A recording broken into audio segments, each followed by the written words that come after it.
there are people who have worked in Silicon Valley and earned a nice paycheck and would say, I'm not more than minimally competent at either the back end or the front end, depending on which I've been working on. And so shipped a full stack web application within one day of encountering the notion of there is code in the world is kind of wild.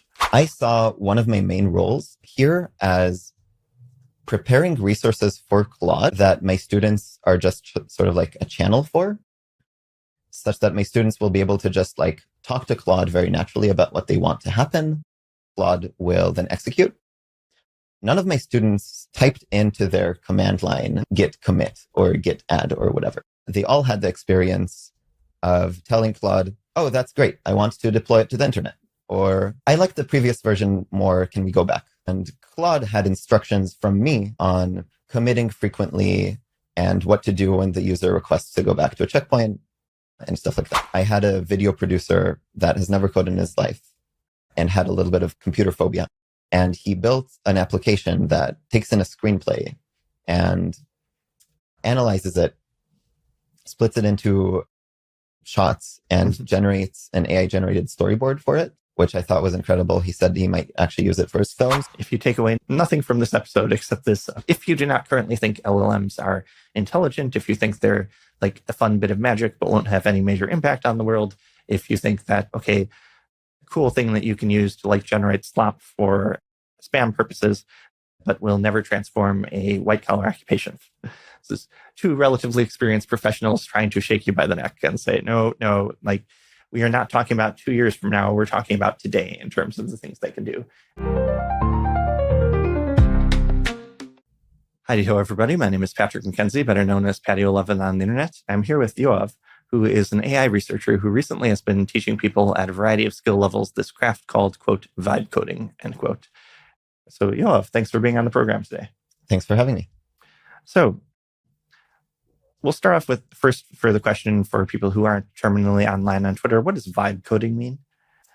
Vibecoding is a term that was coined recently by Andrej Karpathy. And the way I've been thinking about it is basically delegating your software engineering work to an AI model. I find it really funny that this is the term that we've kind of converged on for this. It's basically replacing a human software engineer with an AI model, but it has this cute term now. I'm not the greatest fan of this term, candidly, and you mentioned before the program that you might not be as well. My reason is this is not the first time in the tech industry and assorted environs where we picked sort of an auto-minimizing term for something which is much bigger than that term implies. When discussing with other friends who have arbitrarily high levels of skill, they've told me that they think LLMs fundamentally reshape the craft of software engineering. And given that very credible people are telling me very credible things about productivity boosts and similar, and the likely shape of things to come, I think like my first pass would be using LLMs in the craft of software engineering or similar. And we see this back to blogging, where blogging was for many years an excuse for people to devalue written output that was, morally speaking, an essay, but written by someone who is not serious about writing essays. And many people who are, morally speaking, bloggers are more careful about what they call that these days. And because I think early career engineering professionals who might be sort of anxious about their skill level and similar do not do themselves favors by saying, my skill level is actually crap.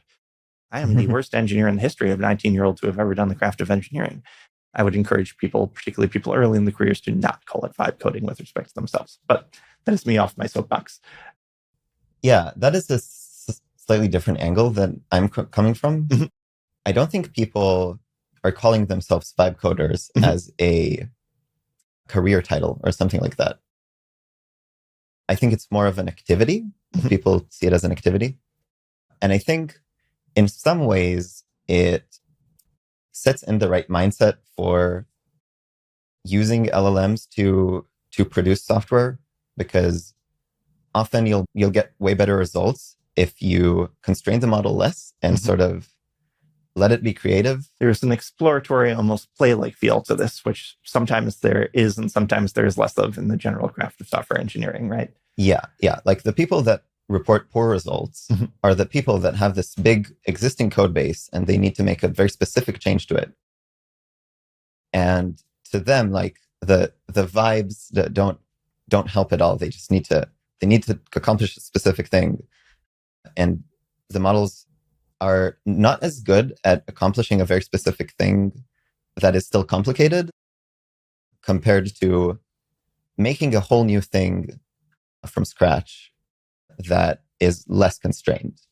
Yeah, I think the acceptance bars on that sort of quote unquote greenfield development versus brownfield development are a little bit wider, particularly if you're doing it more to learn the domain and to test out directions a program could go in sort of a prototype fashion versus that.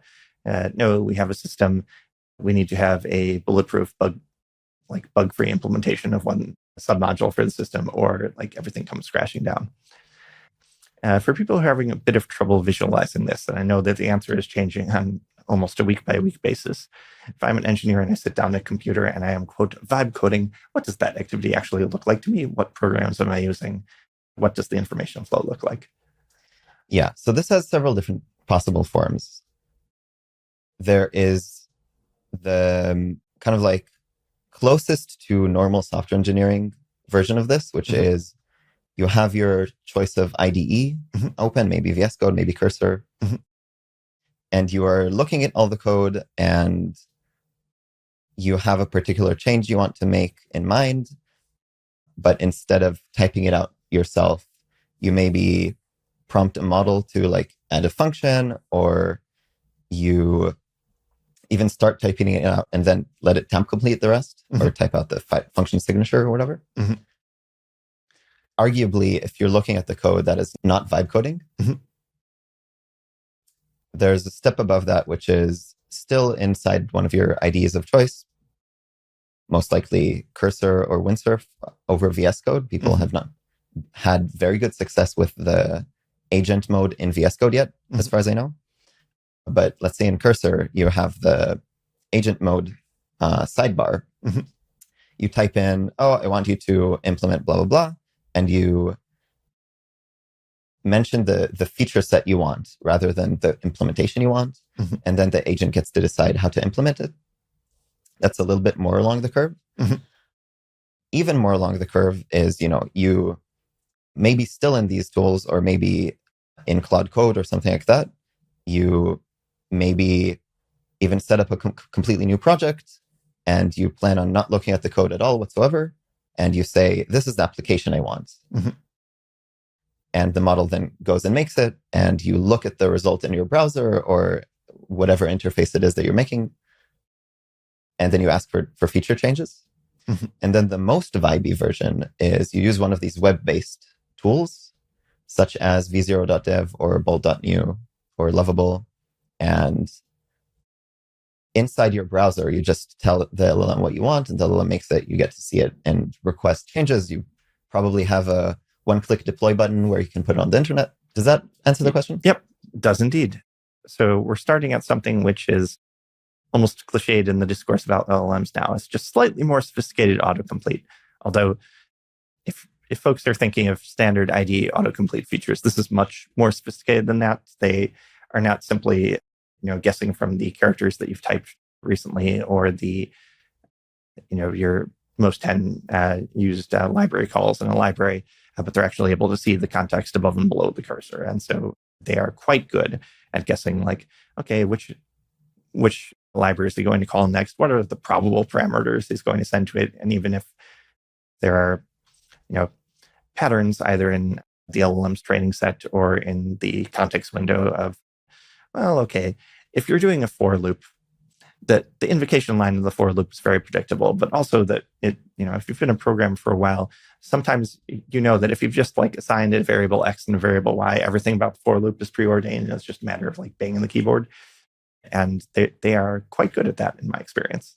And then I have not tried the agent-based mode, but Thomas Tacek, my erstwhile co-founder, we were at Starfighter together, who is currently at Fly.io, recently wrote an essay about agent mode and how agent mode is, I think he would say it's paraphrased to say it fundamentally changes the craft of software engineering.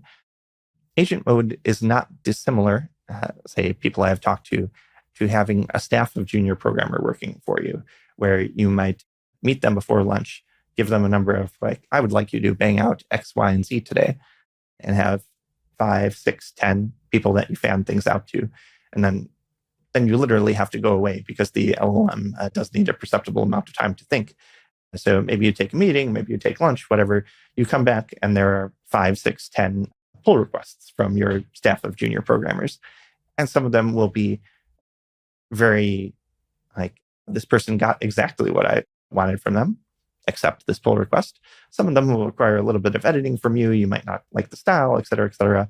And then some of them are, wow, you comprehensively misunderstood the task I was attempting to get you to do. I'll give you feedback on that misunderstanding, and we'll meet back for your next pull request review in 45 minutes. Does this kind of match your experience of this? Somewhat. I think that for most tasks and most people, the iteration loops are more like 3 minutes to 7 minutes than 45 minutes. Now with Claude Opus 4, for some tasks, the iteration loop can be a lot longer. They talked about how Opus went and worked for 7 hours on a feature. I think the way most people use this is they usually have one agent running. Some power users have multiple, but they will look at it work and see the changes it's proposing, and over the course of like 2 or 3 minutes, let it work and then give it feedback and so on. Maybe go back in time to a previous checkpoint. That said, the thing that I was optimizing for in my bootcamp, have we mentioned the bootcamp yet? We haven't mentioned the bootcamp. Okay. We should probably mention that context for people before we go too much on. Yeah. So you have been recently teaching people who are earlier in their engineering careers about how to use this as an accelerant to producing commercially relevant code, right? Almost. Rather than early in their engineering career, I would say complete novice, like have never coded in their life, was my target audience. Okay. I had a couple people that have coded in the past, but for the purposes of the 3-day bootcamp, they were not looking at the code at all. And rather than thinking of it as sort of upskilling in engineering, I was thinking of it as providing people with kind of like the bare minimum skill that they need in order to produce working software without needing to know software. And some of the theory here was, I actually started planning this before Claude 4 came out, and I was anticipating Claude 4 is going to come out and just hit the threshold of making this possible. And it was perfect timing. Basically, all of my students produced working full stack web applications, which I think would not have been possible with any earlier model. So I think we have a range of technical sophistication among our audience here. So finger to the wind, a working full stack web application is something which many people would find difficult to pull off without substantial guidance immediately after a 4-year undergrad degree in computer science is my general finger to the wind. And there are some people who go their entire careers without, they might specialize in the back end or specialize in the front end. The back end being the thing on the server that talks to the database and runs business logic, typically the front end being the thing that runs in the browser and does fun animations and connects to remote APIs, maybe connects to the back end and similar. And so there are people who have worked in Silicon Valley and earned a nice paycheck and would say, I'm not more than minimally competent at either the back end or the front end, depending on which I've been working on. And so shipped a full stack web application within 1 day of encountering the notion of there is code in the world is kind of wild. It's incredible. Yeah, I was surprised to see how well it worked. My students were certainly surprised. I think that some of what is enabling this, there's the trajectory of AI that is going exponential. There's also the trajectory of developer tools that has been like quietly increasing over the past, since software started. Yep. The younger listeners to this podcast might not know this, but there was a life before Git and GitHub. And let me tell you, it was terrible. And affordances by Git, you mentioned, rolling back history to a previous checkpoint. I assume that's a Git-based affordance? In Cursor, no. Oh, okay. Sorry. In Cursor, they have sort of like IDE checkpoints. Mhm. We were not using Cursor. We were using Claude Code Mhm. as the main interface to Claude. Mhm. And Claude doesn't have that functionality, but we did use it. Did use Git for that. Got it. Git is also one of those forbiddenly high sort of gates you need to pass to get into productively functioning as a software engineer in industry, for example. And presumably,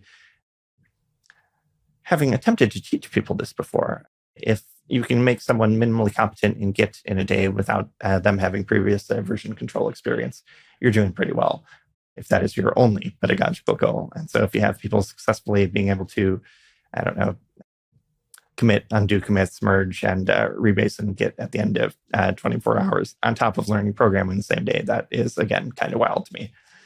So this is a nice segue into one of the main underlying philosophies that went into this bootcamp. Mhm. I saw one of my main roles here as preparing resources for Claude Mhm. that my students are just sort of like a channel for, such that my students will be able to just like talk to Claude very naturally about what they want to happen, and Claude will then execute. None of my students typed into their command line git commit or git add or whatever. They all had the experience of telling Claude, oh, that's great. I want to deploy it to the internet. Or I like the previous version more. Can we go back? And Claude had instructions from me on, committing frequently and what to do when the user requests to go back to a checkpoint and stuff like that. What to do, to squash before pushing, some technical jargon, but Yep. And this is a thing that we, do in the industry and have for a very long time. There are, low-level technologies, and Git is not quite the lowest of the low-level technologies, but oh my, Linus Torvalds, when he goes off, he goes off. So there are things that one builds on top of Git, like GitHub, for example, to make things easier for early career engineers on reasoning around what it's doing and having social norms within a company or social norms within an open source project to make people's use of Git cross-compatible with each other. Because if you have vastly different norms for like how much work there is in a commit or how much work there is in a pull review, there will be some friction on the engineering team. And so instead of having a orientation where we teach people for 2 weeks, this is the way we do engineering at this company, given you only have 3 weeks and there's no company involved other than your own, you can like pass that pre-orientation in a very natural fashion over to Claude, and then Claude kind of transforms people's expressed intent into, okay, if I was working on this hypothetical engineering team, the way that this team would prefer expressing that intent is taking the following actions in a terminal. Yeah, I think that's completely correct. And also goes for any other kind of code-based specific stylistic choices or best practices in your team. That said, my problem here and my students' problems were a lot more narrow because the thing I'm going for here, and the thing I think that I sort of uniquely provided, is more in the direction of personal software, empowering people to just build small bespoke applications for whatever use case they might have. I had a video producer that has never coded in his life and had a little bit of computer phobia. And he built an application that takes in a screenplay and analyzes it, splits it into shots, and generates an AI-generated storyboard for it, which I thought was incredible. He said he might actually use it for his films. That is a wonderful example of computers making people's life better in a way which I happen to know there are a couple of like screenplay writing software programs out there that are used in industry and similar. But if you either don't have that budget or you oh, where's my AI storyboard feature? I want that now rather than like 3 years from now when one of those companies catches up to it. That's the sort of itch that is much easier to scratch if you're a programmer. But finger to the wind, I have an engineering degree. I've shipped a SaaS company or two in my day. Okay. Yeah, that's like a 2-week project for me, I think. Finger to the wind. And it is, there's some level of projects that are over that line and some level which are under it. And if you can give people who might be in an allied trade or something entirely different walk of life than programming, hey, the computer can do this for you if you spend 45 minutes describing what you want, I think that increases the amount of sort of bespoke software in the world. Although I would take there are some people in less temperate parts of Twitter and similar who think that software as a service is dead. Everyone will write their own software every day, which is, of course, exactly what we found after we released word processors. And then everyone wrote all their own things rather than getting other people to write things for them. I'm joking a little bit, but I do think that is an important point. Speaking of important points, I think while this is extremely early for people on literally day one, as you've mentioned, it likely continues through the rest of their engineering journey. And it is difficult for me to envision a world in which professional engineers are not using these tools constantly going forward. Vibe check me on that statement. Does that sound accurate to you, or do you think, actually, no, I could imagine engineers who would just get no benefit out of this whatsoever? I think there will be a wide range of usefulness for different tasks and different contexts. But, I believe that AI will become generally intelligent or super intelligent in the next less than a decade, maybe less than 5 years. And that just straightforwardly means that eventually humans will not write software unless they are doing it for fun. Where that is, like what the trajectory looks like, I sort of expect that a very large percentage of application development will be like completely done by AI within a year and a half, something like that. And then I think other more complicated things like maybe systems software that is very low level and complicated, maybe like Linux kernel development or underlying C++ libraries for AI inference or stuff like that. That sort of thing, I think, will follow relatively shortly after, but will take a little bit more time. I think I, broadly speaking, have longer time frames than you, but you have probably thought about that specific question a lot more than I do. And so I don't think it's very productive for me to say reasons why I think it'll take longer.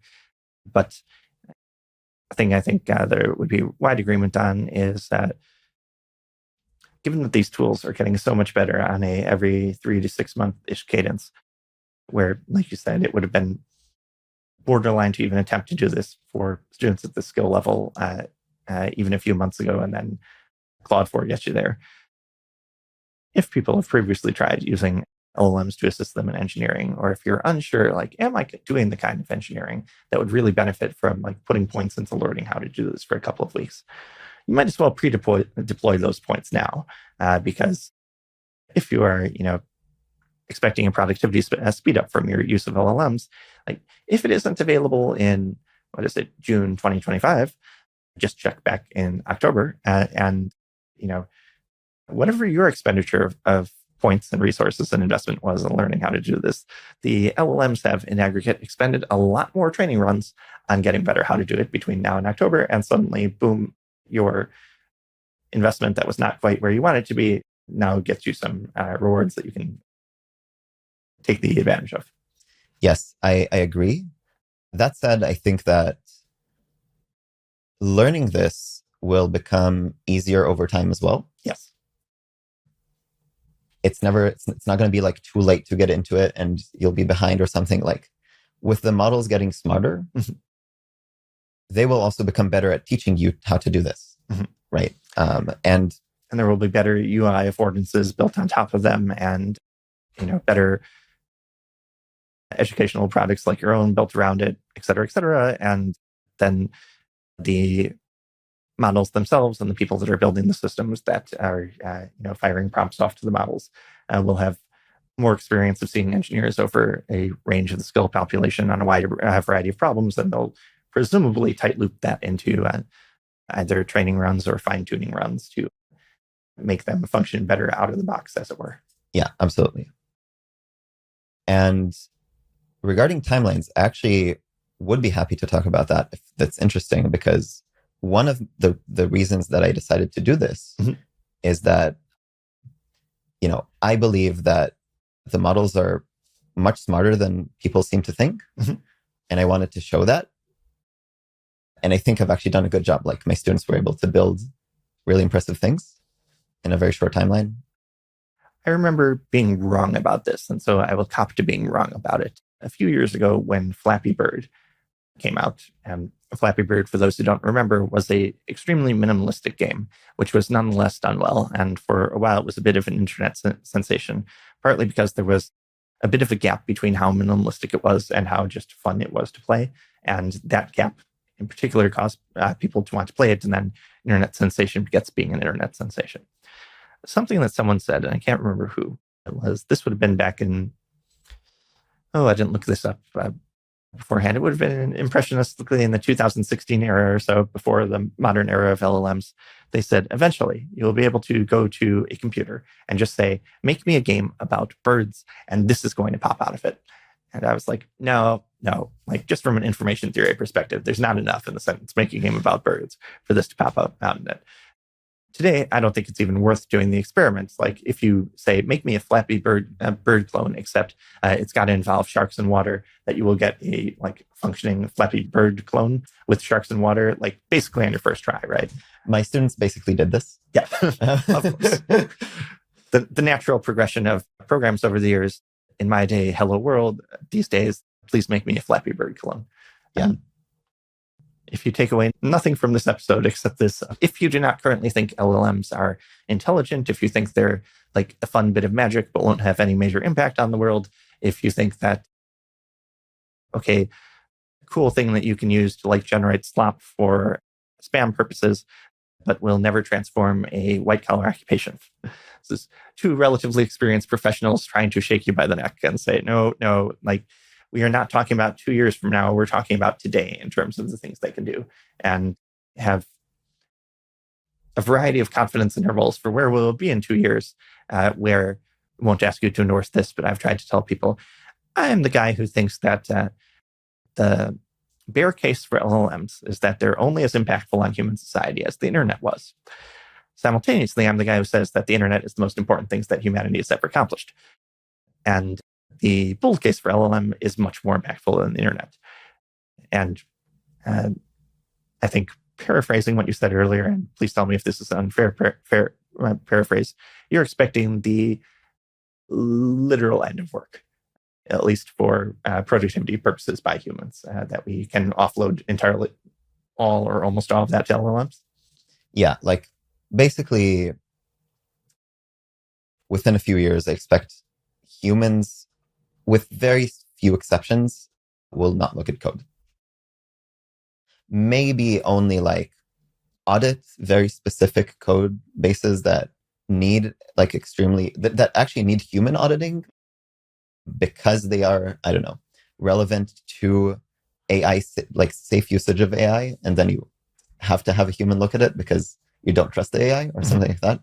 And this prediction sounds a bit more radical than it is, I think, because when we do code, we typically do it in expressive high-level languages, Ruby, Python. What's your poison of choice?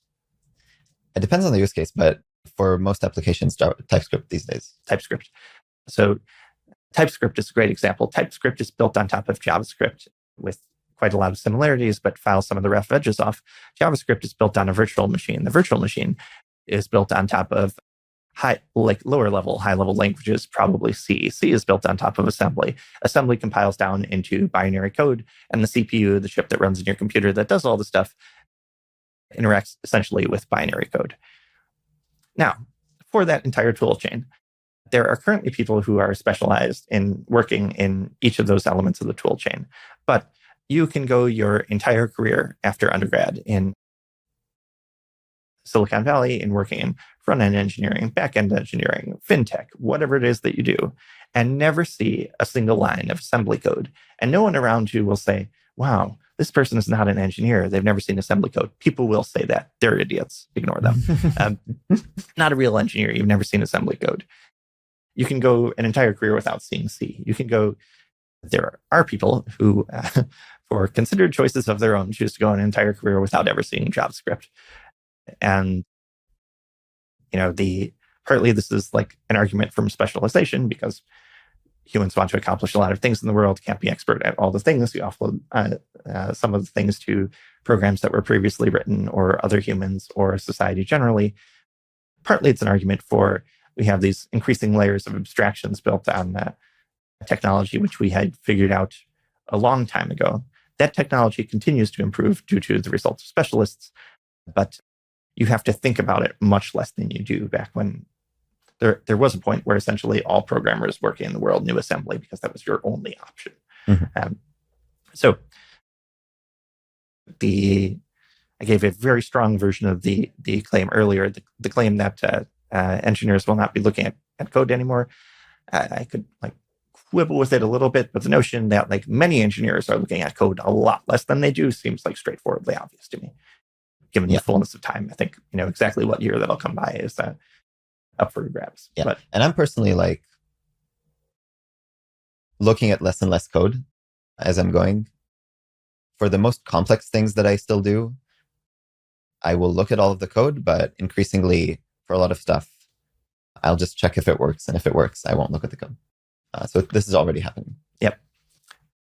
I will say, as I get older, I look at less and less code is something that many engineers would have reported prior to LLMs existed. Partly it's the industrial organization of software where the more senior employees, their time is more valuable. They end up doing things that are very leveraged. A lot of them are interfacing within the engineering organization and with other stakeholders at their organization, perhaps the clients, perhaps customers, on what should this do anyway? And then transforming that into a bunch of prompts, if you will, for more junior engineers on, okay, here are the things we need to get banged out in the next 2 weeks. And then reviewing the output of the engineers at a variety of levels. And one of those levels could be, line by line level code reviews. But as the person who is doing the work for you gets more senior, it is less valuable for you and for them to do line by line code reviews and more valuable to talk about, okay, on the level of a design document, on the level of a microservice, on the level of et cetera, let's have a meeting of the mind on our goals. And then success or failure will probably not be read out of an IDE. It'll be read out of things like, okay, well, the alerting system isn't going crazy, so that's good news. And we had a successful green-blue deploy. That's good news. And, continue down a well-designed process for green-blue deploys. If you're getting, no errors after the thing is 100% in production, then very probably you never need to go back and say, okay, but was that code that they gave me, did it work really?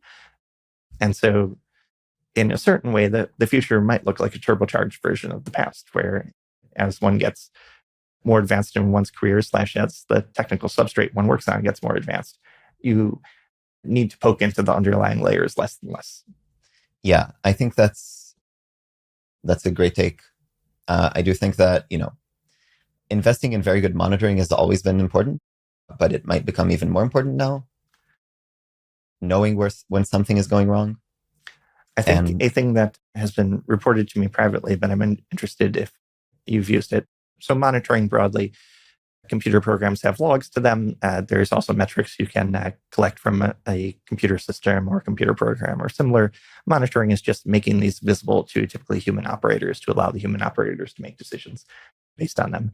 And so a thing you might do if, a large portion of financial industries' computers are down overnight is to wake people up, because them being down is typically bad. And you won't know that they're down unless either someone's yelling at you or you have someone who is in some way tied to a computer system that can realize, okay, if the number of requests that we get per minute goes down from 100,000 to 40, that's not good news. Tell an engineer that and have them make a decision on whether to wake people up.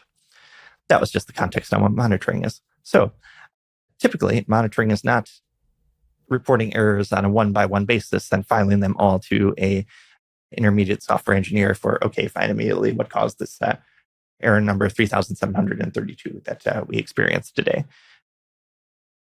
Typically, anomalies are interesting and individual errors less so, because there is a finite amount of attention that intermediate engineers have.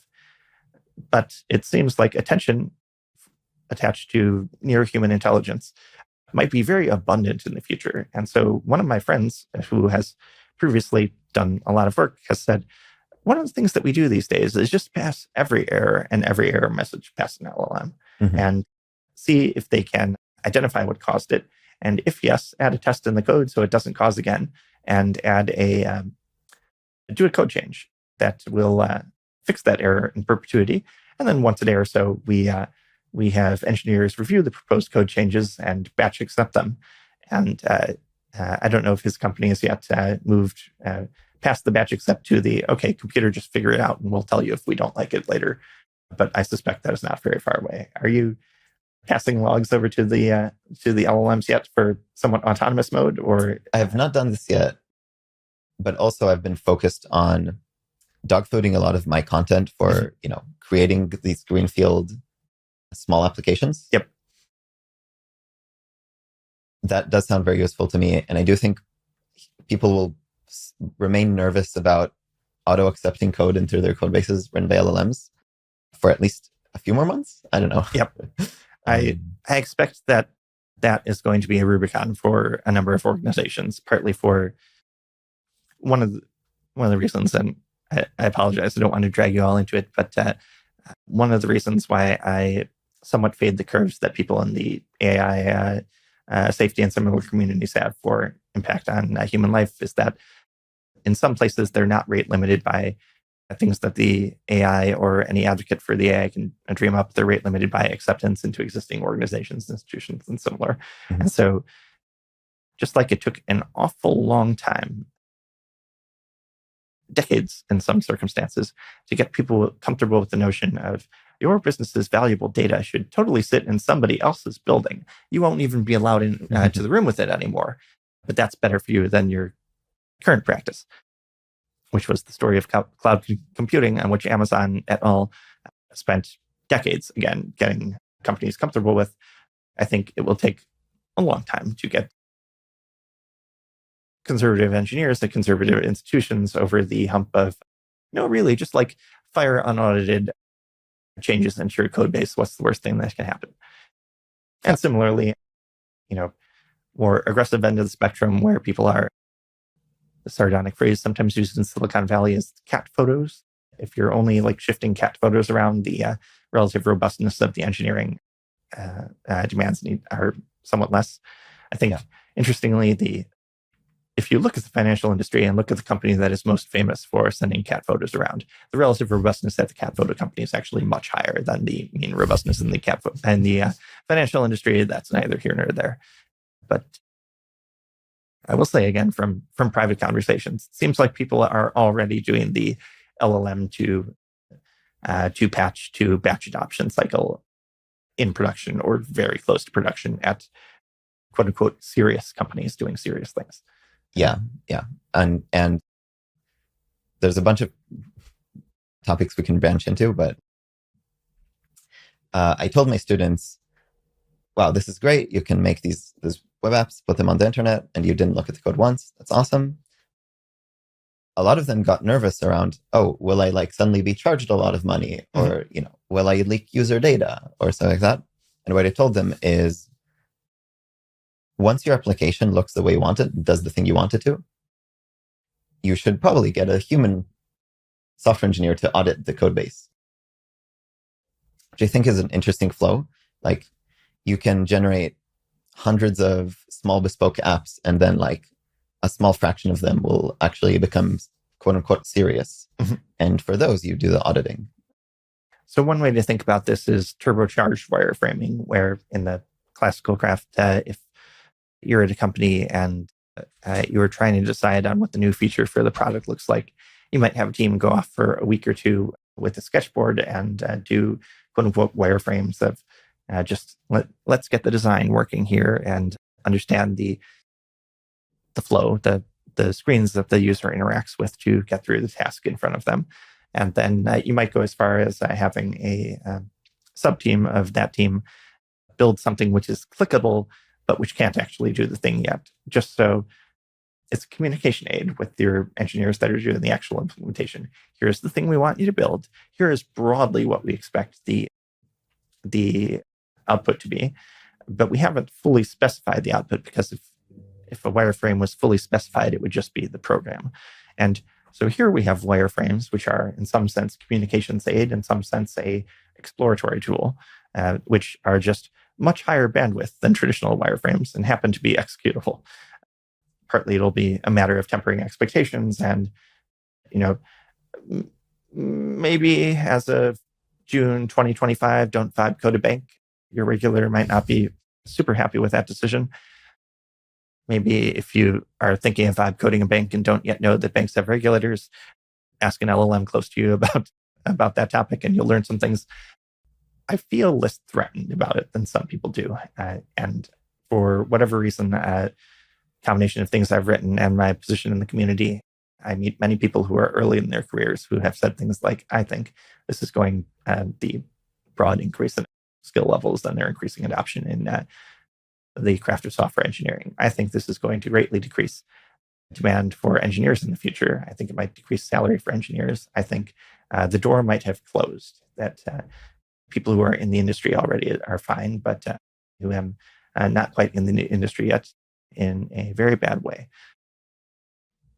I'm broadly optimistic about all of those questions. In most worlds that I envision, the total software employment does not decrease. And my basic model and intuition for that is, if you make engineers 100 times more effective, then we don't need 100 times less engineers. We just increased radically the number of value-adding projects we can go after.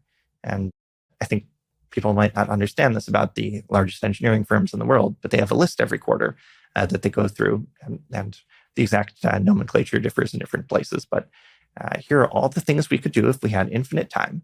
And then we draw a red line somewhere down that list, where the things above the red line are things that projects we think we can actually staff this quarter, given our current size of the engineering team, other constraints, desire for maintenance programming, and similar. And then there's always things below the line, and almost everything is below the line. And given humanity's ability to discover new things at once, every time we alleviate some pockets of scarcity, I think there will always be something below the line. And so essentially always a demand for engineers. I do like that intuition and framing, but I find it interesting to talk about what the humans are doing. Mm-hmm. And you mentioned earlier about the role, the role of the senior engineer compared to the junior engineer, mm-hmm. and there's the product manager. And the frame that I've been shifting into and that I used for this bootcamp is senior software engineers often do things that kind of leverage the work of the junior engineers to be more effective and help them make less mistakes.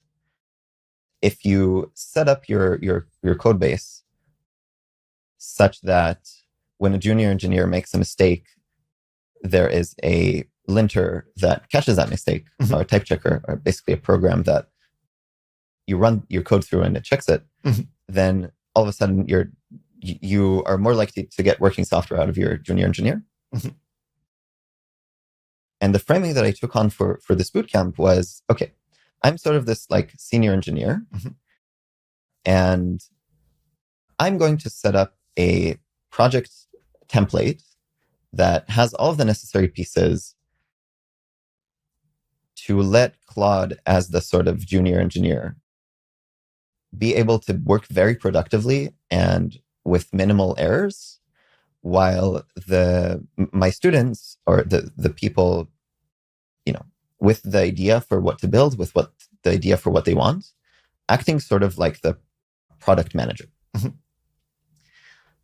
And this was extremely effective.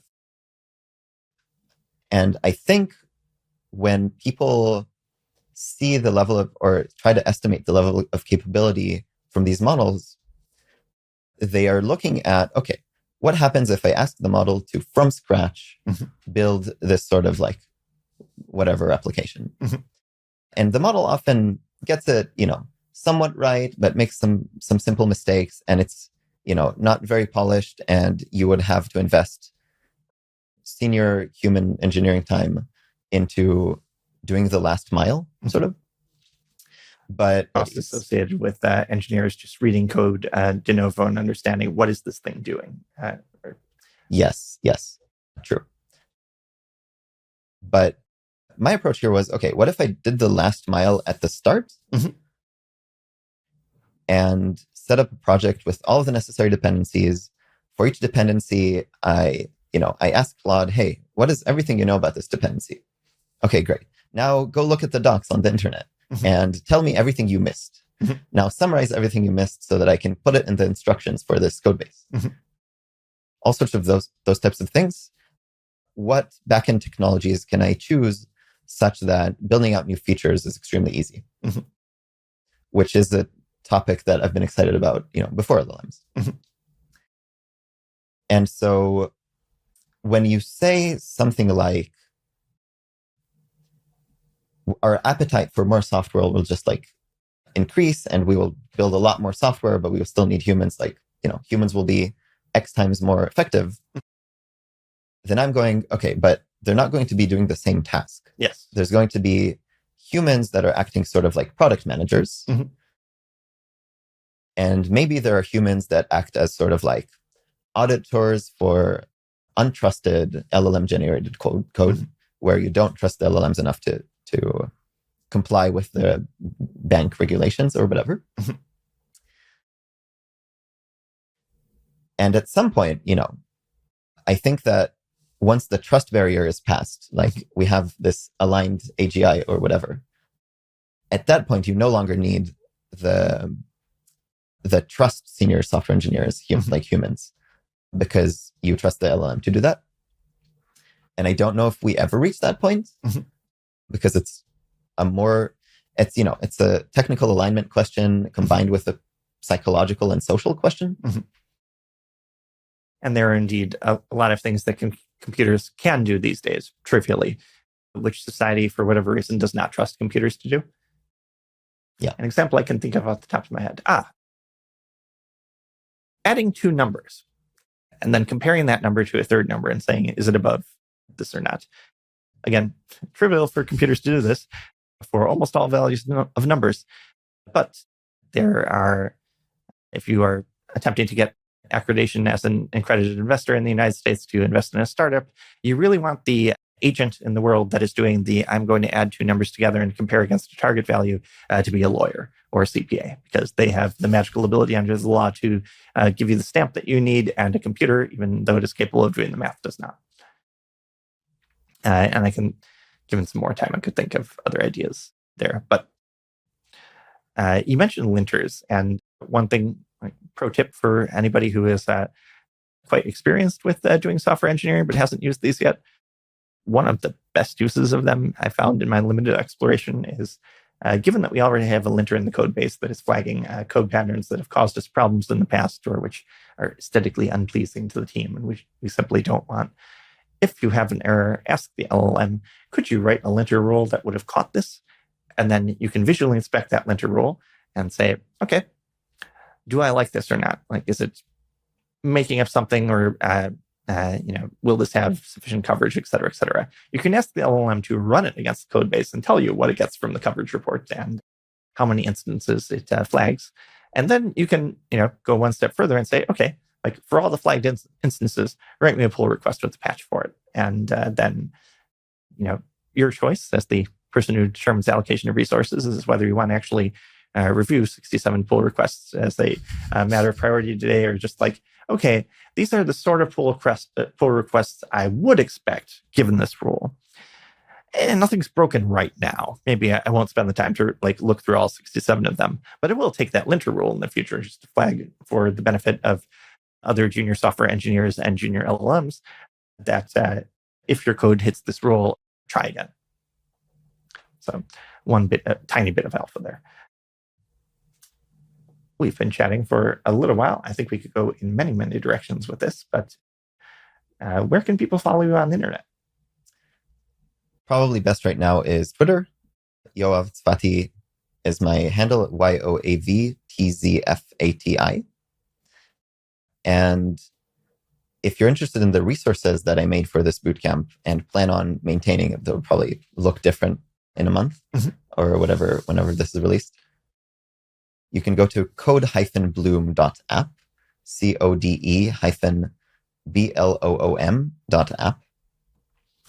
Thanks very much for coming on the program, Yoav. And for the rest of you, thanks very much. And we'll see you next week on Complex Systems. Thanks for having me. Thanks for tuning in to this week's episode of Complex Systems. If you have comments, drop me an email or hit me up at Patio11 on Twitter. Ratings and reviews are the lifeblood of new podcasts for SEO reasons, and also because they let me know what you like.